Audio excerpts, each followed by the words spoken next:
Circuit breaker પર કરવામાં આવતા શોર્ટ ટાઈમ કરંટ ટેસ્ટનું વર્ણન કરો।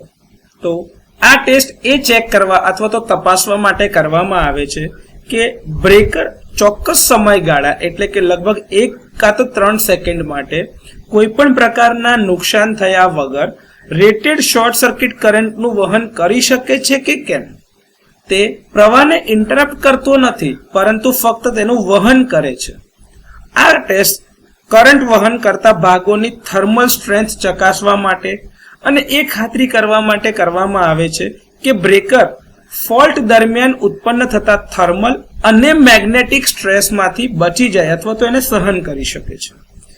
આ ટેસ્ટમાં બ્રેકરને ક્લોઝ કરવામાં આવે છે।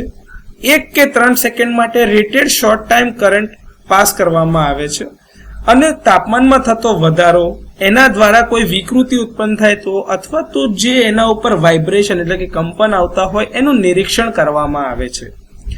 જો આ કોન્ટેક્ટ કાં તો વાહક જેમાંથી કરંટ પસાર થતો હોય તે કોઈ પણ પ્રકારની વિકૃતિ, ઢીલા જોડાણ અથવા તો એના ઉપર કાર્બન જામ ના થાય એટલે કે બળે નહીં, કોઈ જાતનું બર્ન ન દેખાય, તાપમાનમાં થતો વધારો જે છે સમય મર્યાદા અથવા તો જે માન્ય મર્યાદા નક્કી કરી છે તેમાં હોય અને ઇન્સ્યુલેશન અથવા તો મિકેનિકલ ભાગોને કોઈ નુકસાન ન થાય તો બ્રેકર આ ટેસ્ટ પાસ કરે છે એવું કહેવાય।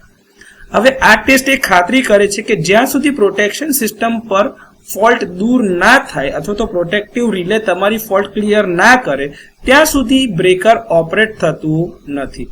તો સર્કિટ બ્રેકર પર કરવામાં આવતા શોર્ટ ટાઈમ કરંટ પરીક્ષણ એટલે કે ટેસ્ટનું આ પ્રમાણે વર્ણન કરી શકાય।